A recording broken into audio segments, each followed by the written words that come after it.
హరి ఓం.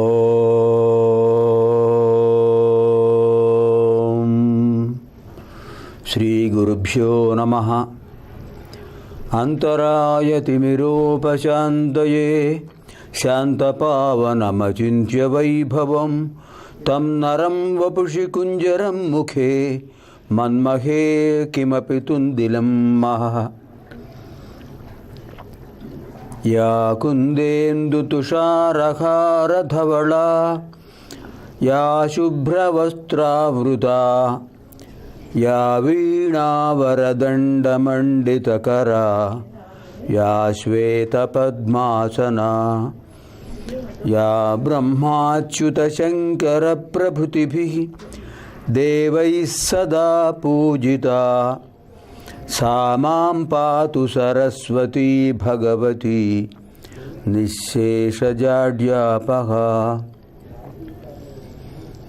యస్యాంతం నాదిమధ్యం నహి కరచరణం నామగోత్రం న సూత్రం నో వర్ణో నైవ జాతిర్న భవతి పురుషో నానపుంసం న చ స్త్రీః నాకారం నైవకారం నహి జనిమరణం నాస్తి పుణ్యం న పాపం తత్వం నో తత్వమేకం సహజ సమరసం సద్గురుం తం నమామి.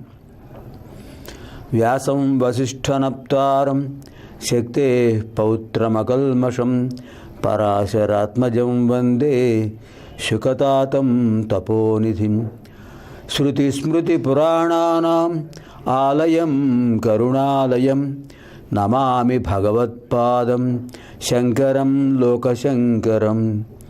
నారాయణం నమస్కృత్య నరం చైవ నరోత్తమం దేవీం సరస్వతీం వ్యాసం తతో జయముదీరయేత్.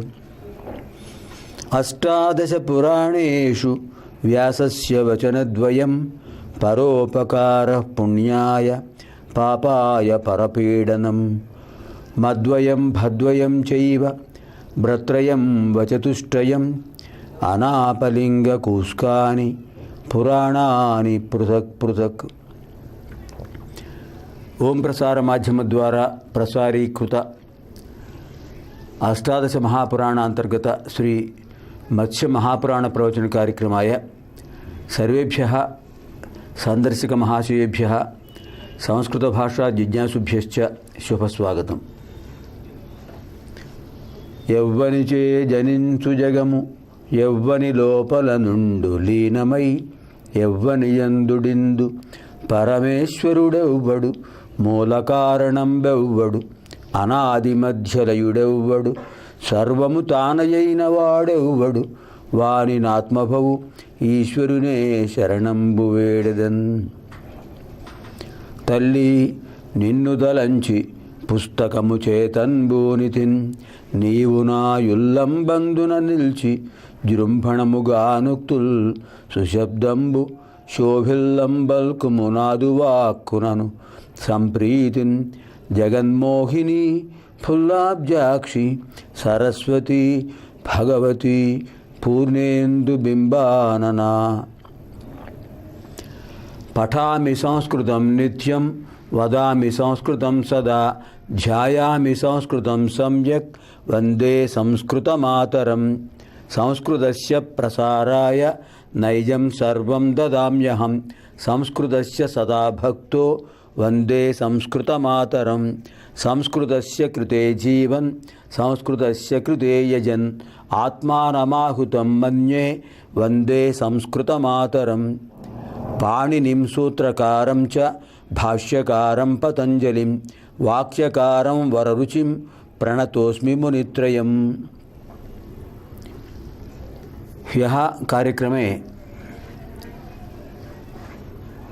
వామనస్య అవతరణవిశేషాः కేచిత్ విదితాः. అద్య పరిశిష్టాः విషయాः అధ్యేతవ్యాः. ఏసీటీ వారి ఓం ప్రసార మాధ్యమ ద్వారా ప్రసారమవుతూ ఉన్నటువంటి శ్రీ మత్స్య మహాపురాణ ప్రవచన కార్యక్రమంలో నిన్నటి రోజున వామనావతార ఘట్ట విశేషాలు కొన్ని తెలుసుకున్నాం. ఇవాళ మిగిలిన విషయాలు తెలుసుకుందాం.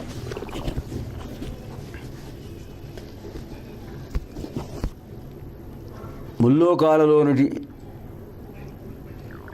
జనులందరూ మహాబలి చేత పీడితులై, రాజ్యభ్రష్టులై, పదభ్రష్టులై శ్రీమన్నారాయణుడిని ప్రార్థించారు. అదే సమయంలో తన సంతానానికి బాధ కలుగుతోంది దితి సంతానం వల్ల అని శ్రీమన్నారాయణుణ్ణి ప్రార్థించింది. పయోభక్షణ వ్రతం చేసి శ్రీమన్నారాయణుణ్ణి అర్థించింది అదితిదేవి. శ్రీమన్నారాయణుడు అభయం ఇచ్చి, దేవతలకు అభయం ఇచ్చాడు, ఆవిడికి కూడా, అదితిదేవి కూడా అభయం ఇచ్చి, నేను అవతరిస్తున్నాను, దేవతలకు ఎటువంటి కష్టము కలగదు, వాళ్ళకి పూర్వ వైభవం పునఃప్రాప్తి కలుగుతుంది అని అదితి గర్భం నందు జన్మించాడు వామనుడుగా. భాద్రపద మాసం శుక్లపక్షం ద్వాదశి తిథి నాడు శ్రవణ నక్షత్రం అభిజిత్ లగ్నం మధ్యాహ్న సమయంలో అవతరించాడు శ్రీమన్నారాయణుడు వామనుడుగా. ఉపనయనం చేశారు. ఆ ఉపనయనానికి స్వయంగా సూర్యభగవానుడు వచ్చి గాయత్రీ ఛందస్సులో సవితృ మంత్రాన్ని ఉపదేశించాడు. బృహస్పతి దేవగురువు బృహస్పతి యజ్ఞోపవీతాన్ని సమర్పించాడు శ్రీమన్నారాయణుడికి. కశ్యప ప్రజాపతి దర్భలతో కూడినటువంటి మౌంజీ బంధనం చేశాడు. ఇంకా మాత అదితి కౌపీన ధారణ చేయించింది. తెలుగులో గోచి అంటాం, సంస్కృతంలో కౌపీనం అంటారు. కౌపీనం ధరించి ఆ తర్వాత పైన ఒక మరో వస్త్రం ధరిస్తాడు, పైన ఒక ఉపవీతం ధరిస్తాడు. ఆ కౌపీనం తల్లి అనుగ్రహించింది. ఇంకా భూమాత కృష్ణాజనం సమర్పించింది, జింక చర్మం. అంటే బ్రహ్మచారులు, ముఖ్యంగా వేదాధ్యయనం చేసేవాళ్ళు సాధు జంతువైనటువంటి జింక యొక్క చర్మాన్ని ఆస్తరణకు ఉపయోగిస్తారు. జింక సాధు స్వభావం కలది. అటువంటి సాధు స్వభావం కలిగిన జింక యొక్క చర్మం మీద కూర్చుంటారు. కృష్ణాజినం, నల్లటి మచ్చలున్న జింక, కృష్ణ అజినం, దాని మీద అజినం అంటే చర్మం, దానిపైన ఆయన కూర్చుని సంధ్యావందనం, గాయత్రి జపం చేసుకోవడానికి వీలుగా భూమాత కృష్ణాజినం సమర్పించింది. ఇంకా వనస్పతి, వనదేవత పలాశదండాన్ని, అంటే మోదుగ కర్ర, పలాశదండాన్ని సమర్పించింది. సంప్రదాయం ప్రకారం ఇప్పటికీ కూడా ఉపనయనం చేసుకునేవాళ్ళు పలాశదండం ధరిస్తారు. కానీ ఆ కాలంలో అది అవసరం. కారణం ఏంటంటే బ్రహ్మచారి సంచారానికి పెడుతుంటాడు, అడవుల్లో పెడుతుంటాడు, నదీ నదాలు దాడుతుంటాడు. అప్పుడు ఈ కర్ర బాగా ఉపయోగిస్తుంది. పలాశదండం చాలా గట్టిగా ఉంటుంది. పైగా వైరాగ్యానికి చిహ్నం పలాశపత్రం. ఇంతకుముందు కూడా అనుకున్నాం. పలాశపత్రం, పలాశదండం వైరాగ్యానికి చిహ్నం, బ్రహ్మజ్ఞానానికి చిహ్నం. బ్రహ్మజ్ఞానాన్ని కలుగు చేసేటటువంటి పలాశదండాన్ని, మోదుగుదండాన్ని చేత్తో పట్టుకుంటాడు బ్రహ్మచారి. ఒక చేత్తో పలాశదండం, మరొక చేత్తో కమండలం, అవి పట్టుకుని తన సంచారాన్ని ప్రారంభిస్తాడు. అలా వెళ్ళేటప్పుడు క్రూర జంతువుల వల్ల కానీ, ఏదైనా సరీసృపాదుల వల్ల కానీ ఎటువంటి ప్రమాదం జరగకుండా ఆత్మరక్షణ కోసం ఉపయోగిస్తారు దండం. ఆ విధంగా అప్పటి సంప్రదాయాన్ని ఇప్పుడు కూడా కొనసాగిస్తూ ఉన్నారు. ఆ పలాశదండాన్ని సమర్పించింది వనదేవత. ఇంకా సరస్వతీదేవి రుద్రాక్షమాలను సమర్పించింది. ఇలా దేవతలందరూ కూడా శ్రీమన్నారాయణుడికి యథాశక్తి సమర్పణ చేసి ధన్యులయ్యారు. ఇంకా సప్తమహర్షులు కుశ పవిత్రం, దర్భలు పవిత్రాన్ని తిన్నాం. దర్భలకి ఎందుకు అంత పవిత్రత వచ్చింది? పురాణోక్తమే. అది కూడా భాగవతంలో ఉంది, మత్స్యపురాణంలో ఉంది, చాలా పురాణాల్లో ఉంది. వినతకు దాస్యం సంప్రాప్తించింది. కశ్యప ప్రజాపతికి అదితి, దితి, వినత, కద్రువ ఇలాంటి కొంతమంది భార్యలు ఉన్నారు, 14 మంది. అందులో వినత, కద్రువ స్నేహంగా ఉండేవాళ్ళు. ఇద్దరు సంతానం కోసం తపస్సు చేశారు. కద్రువకు ఆదిశేషుడు, వాసుకి, తక్షకుడు, కర్కోటకుడు, ఐరావతుడు మొదలైన సర్పాలన్నీ కూడా జన్మించారు. తన సవతికి అంటే తన భర్తకు మరొక భార్య, ఆవిడకు సంతానం కలిగింది, తనకు సంతానం కలగలేదని బాధతో ఆవిడ అప్పటికే చాలా కొన్ని సంవత్సరాలుగా గర్భం ధరించి ఉంది. వినత ఒక్కసారిగా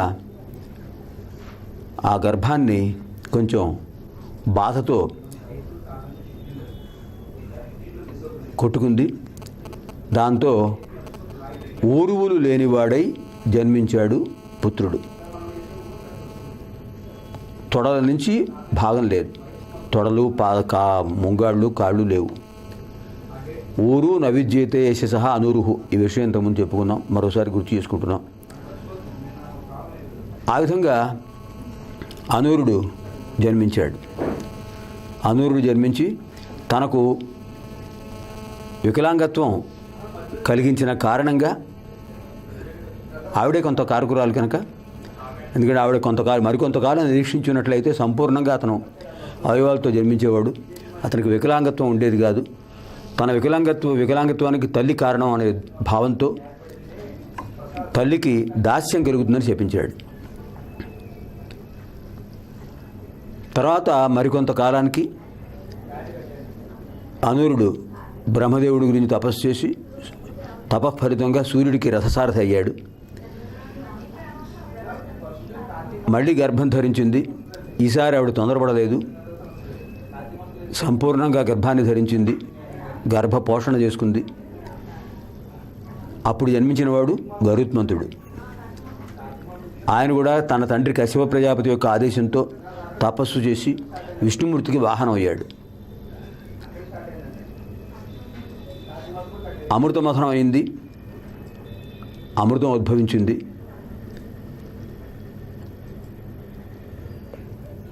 కద్రువ, వినత ఒకసారి సాగర తీరంలో వెడుతూ ఉండగా అమృతంలో ఆ క్షీరసాగరంలోంచి ఉద్భవించినటువంటి ఉచ్చైశ్రవసం అనే గుర్రం కనిపించింది. తెల్లటి గుర్రం అది. మొత్తం నా శరీరం అంతా స్వచ్ఛమైనటువంటి శ్వేతవర్ణంలో ఉంటుంది. ఆ గుర్రాన్ని చూడగానే వినత చెప్పింది, ఆ గుర్రం చాలా బాగుంది, అందంగా ఉంది, ఎంత స్వచ్ఛంగా ఉంది, శ్వేతవర్ణంతో ఉంది, ఒక్క మచ్చ కూడా లేకుండా అనేటప్పటికీ ఆవిడ ఏం చెబితే దానికి వ్యతిరేకంగా చెప్పాలనే భావంతో ఉన్నటువంటి కద్రువ తెలియదు, దానికి తోక నల్లగా ఉంది, నువ్వు చూడలేదేమో అంది. అదేంటి మొత్తం తెల్లగా ఉంటే తోక నల్లగా ఉంటుందంటే ఏమిటని వినత వాదించింది. లేదు, తోక నలుపే. ఇలా వాదం పెరిగింది. దాంతో ఓడిపోయిన వాళ్ళు గెలిచిన వాళ్లకు దాస్యం చేయాలి అనే ఒక ప్రతిజ్ఞ చేసుకుని తోక నల్లగా ఉంటే వినత దాస్యం చేయాలి కద్రువకి, లేకపోతే కద్రువ వినతకు దాస్యం చేస్తుంది. తర్వాత ఆవిడ ఏం చేస్తుందంటే వినత వెళ్ళిపోయిన తర్వాత కద్రువ కర్కోటకుణ్ణి, తక్షకుణ్ణి పిలిచింది. నాయన, నేను మాట ఇచ్చాను దాని తోక నల్లగా ఉంటుందని, అంచేత మీరు ఏదో ఒక విధంగా ఆ తోకను అంటుపెట్టుకుని ఆ తోక నలుపు రంగు వచ్చేటట్టుగా మీరు చేయండి, లేకపోతే నేను దాస్యం చేయాల్సి వస్తుంది. మీ తల్లి దాస్యం చేస్తుంటే మీకు సంతోషం కాదు కదా అని చెప్పేటప్పటికి మాతృవచనం, మాత్రాజ్ఞ, మాతు ఆజ్ఞ మాత్రాజ్ఞ, ఆ తల్లి యొక్క ఆజ్ఞను శిరసావహించి ఆ దూరంగా ఉన్నటువంటి ఉచ్చైశ్రవసం యొక్క తోకను పట్టుకున్నాడు తక్షకుడు. కర్కోటకుడు ఒక పక్కన, తక్షకుడు ఒక పక్కన దాన్ని అంటిపెట్టి కనిపించకుండా జాగ్రత్తగా పట్టుకుని ఉన్నారు. కద్రు చెప్పింది వినతతో, నువ్వు నిన్న చెప్పావు కదా, ఇప్పుడు చూడు అని చెప్పేటప్పుడు అది తోక నల్లగా ఉంది. సరే ఏం చేస్తుంది, తప్పదు కదా అనుకున్న మాట ప్రకారం దాస్యం చేసింది. తన తల్లి తన పెనతల్లికి దాస్యం చేయడం సహించలేకపోయాడు గరుత్మంతుడు. ఒకసారి వెళ్ళి కద్రుని అడిగాడు, అమ్మా, మా జననికి దాస్య విముక్తి కలగడానికి ఏదైనా మార్గం చెప్పండి అని అంటే అదే మంచి అవకాశంగా తీసుకుని కద్రువ చెప్పింది, అమృత పాత్రను తీసుకొస్తే తప్పకుండా విముక్తి కలిగిస్తాను, దాస్య విముక్తి అని చెప్పింది. వెంటనే గరుత్మంతుడు అమరావతికి వెళ్ళాడు. అమరుల రాజధానికి వెళ్ళి ఆ అమృత భాండం తీసుకొస్తుంటే ఇంద్రుడు అడ్డుపడ్డాడు. చెప్పాడు, అనవసరంగా మన మధ్య యుద్ధం పనికిరాదు, నేను వెళ్ళేది నా తల్లి దాస్యవిముక్తి కోసం, నాకు సహకరించు అని చెబితే ఇంకా తప్పనిసరి పరిస్థితుల్లో, ఎందుకంటే గరుత్మంతుడు బలవంతుడు, విష్ణుమూర్తి యొక్క అనుగ్రహం పరిపూర్ణంగా పొందినవాడు కనుక అదంతో విరోధం తనకు మంచిది కాదని ఇంద్రుడు చెప్పాడు. అయితే ఒక పని చేయి, ఇది అపాత్రదానం అవుతుంది, నువ్వు తీసుకువెళ్ళి ఆ అమృత కుంభాన్ని, అమృత భాండాన్ని అక్కడ పెట్టు, దర్భలపై కుశాస్తరణంపై ఉంచమని చెప్పు, నువ్వు ఉంచిన తర్వాత అది ఎలా తీసుకువెళ్ళాలో నేను చూసుకుంటాను అని చెప్పాడు ఇంద్రుడు. ఆ ప్రకారంగానే గరుత్మంతుడు అమృత భాండం తీసుకొచ్చి కద్రుకు చూపించాడు. అమ్మ, అమృతం పవిత్రమైనది, దీన్ని నేల మీద పెట్టకూడదు, దాని శక్తి పోతుంది కనుక ఒక కుశాస్త్రం, దర్భల ఆస్త్రం వేసేసి దర్భలు పరిచి ఆ దర్భల మీద దీన్ని ఉంచుతాను, తర్వాత మీరు స్వీకరించండి అని చెప్పి దర్భల మీద ఉంచాడు. వీళ్ళు పవిత్ర స్నానాలు చేసి అమృతం తీసుకుందామని వాళ్ళు వెళ్ళారు. ఈలోపు ఇంద్రుడు అమృత భాండాన్ని తీసుకువెడుతుంటే కొన్ని చుక్కలు అక్కడ పడ్డాయి.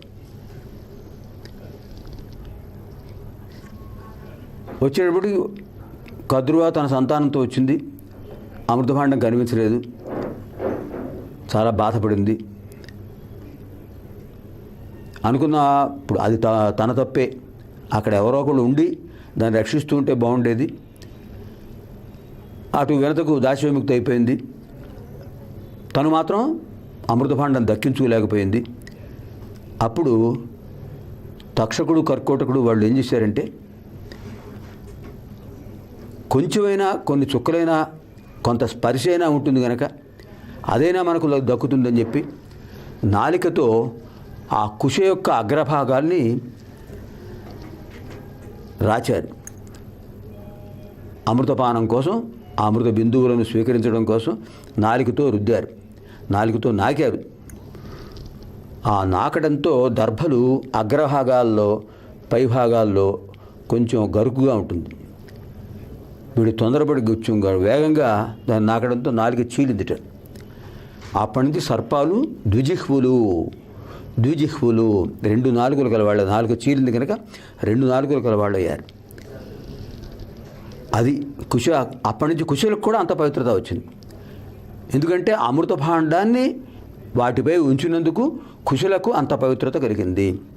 యజ్ఞయాగాదులు చేసినా, పితృతర్పణాలు చేసినా, పితృకార్యాలు చేసినా, ఎటువంటి పవిత్ర కార్యాలు చేసినా దర్భలు చేత్తో ధరించి చేయాలి. తపస్సు చేసినప్పుడు దర్భాస్తరణంపై కూర్చుని చేయాలి. యోగాభ్యాసం చేసినప్పుడు దర్భాస్తరణంపై కూర్చుని చేయాలి. దర్భాసనంపై కూర్చుని చేస్తే ఏకాగ్రత తొందరగా సిద్ధిస్తుంది, తొందరగా. అంత పవిత్రత వచ్చింది అమృతభాండ స్పర్శ వల్ల.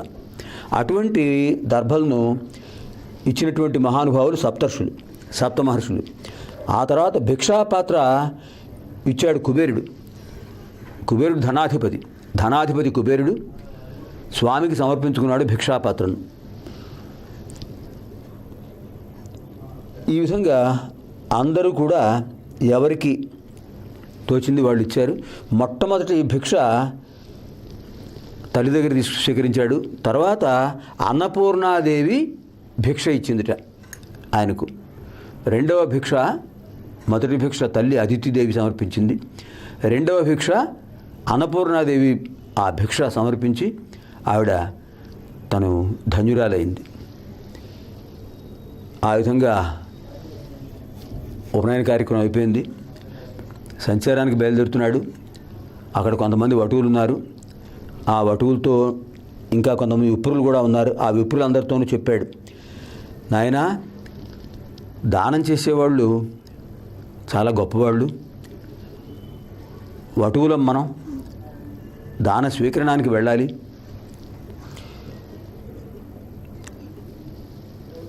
మీరెవరైనా వస్తారా నాతో పాటు? ఎవరైనా దాతను చూద్దాం, దాతను అర్థిద్దాం అని చెప్పారు. అడిగాడు వామనుడు. అడిగితే కదరున్ దాతలు ఇతురున్ ధనములున్ కామ్యార్థములు కొంచు విప్రులు ఏతెంతురు కానీ ఈవిని బలింబోలున్ వదాన్యుండు లేడు అలగుండై వనరించే అధ్వర శతంబు ఆ భార్గవానుజ్ఞచే బలి వేడం పడయంగవచ్చు బహు సంపల్లాభముల్ వామన. నాయనా వామన, బలిచక్రవర్తి చాలామంది ఉన్నారు దాతలు, కానీ అందరిలోనూ బలిచక్రవర్తి చాలా గొప్పవాడు. తన గురువు శుక్రాచార్యుల వారి యొక్క ఆదేశంతో అశ్వమేధ యాగాలు చేశాడు ఆయన. ఇప్పుడు మరో యజ్ఞం చేస్తున్నాడు. ఇప్పుడు మనం అక్కడికి వెడితే మనకు కోరిన ధనం, కోరిన ద్రవ్యం, కోరిన సంపద లభిస్తుంది అని చెబితే సరే వాడితో పాటు బయలుదేరాడు వామనుడు. సరిగ్గా ఆయన మహాబలి తన భార్య వింధ్యావళితో కలిసి యజ్ఞం చేస్తున్న ప్రదేశం నర్మదా నదీ తీరం, వింధ్య పర్వత ప్రాంతంలో నర్మదా నదీ తీరానికి దక్షిణ భాగంలో ఆయన యజ్ఞం ప్రారంభించాడు. ఋగ్వేదం చదువుతున్నారు కొంతమంది, యజుర్వేదం చదువుతున్నారు మరికొందరు, సామవేదం చదువుతున్నారు. అధ్వరుడు నిర్వహిస్తున్నాడు యజ్ఞాన్ని. ఆ అధ్వరుడు యొక్క భార్య దక్షిణాదేవి యజ్ఞాన్ని రక్షిస్తోంది. వింధ్యావళీదేవి దేవతల్ని వచ్చినటువంటి అతిథులందరినీ కూడా ఆదరిస్తోంది. మంత్రులు, సామంతులు, సేనాపతులు వచ్చిన వాళ్ళందరికీ కూడా నిర్విరామంగా దాన ధర్మాలు చేస్తున్నారు. యజ్ఞం జరిగినంతసేపు అన్నదానం, నిరతాన్నదానం జరుగుతూ ఉండవలసిందే. అది విశేషమైనటువంటిది.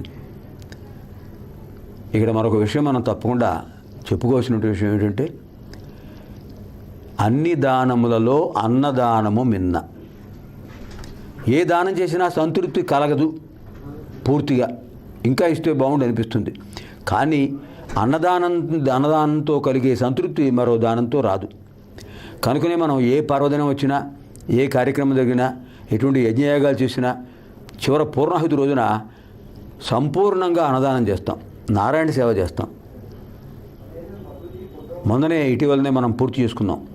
మన అందరికీ కూడా తెలుసు, ఒక మంచి పర్వదినం భగవాన్ సత్యసాయిబాబా వారి జన్మదినోత్సవం. ఆయన అక్షయనామ సంవత్సరంలో కార్తీక మాసంలో బహుళ పక్షంలో బహుళ తదియ సోమవారం నాడు జన్మించారు. నవంబర్ 23వ తారీఖు. అప్పుడు తేదీల ప్రకారం ఇప్పటికీ ఆ తేదీ నాడే స్వామివారి జన్మదినోత్సవం ఘనంగా చేస్తుంటారు. దేశ విదేశాల్లో సత్యసాయి సేవా సమితి సభ్యులందరూ ఎంతో విశేషమైనటువంటి ఈ పర్వదినాన్ని యథాశక్తిగా నిర్వహిస్తుంటారు. ఆ రోజు కొన్ని వేల మందికి ప్రతి సమితిలోనూ కూడా, ప్రతి సేవా సమితి కూడా, యావత్ భారతదేశమే కాదు ఇతర దేశాల్లో కూడా సమితులు ఉన్నాయి, సత్యసాయి సేవా సమితులు. వాళ్ళందరూ కూడా నిరతాన్నదానం చేస్తారు. ఉదయం పూట హోమాలు చేస్తారు, పాదుకా పూజలు చేస్తారు,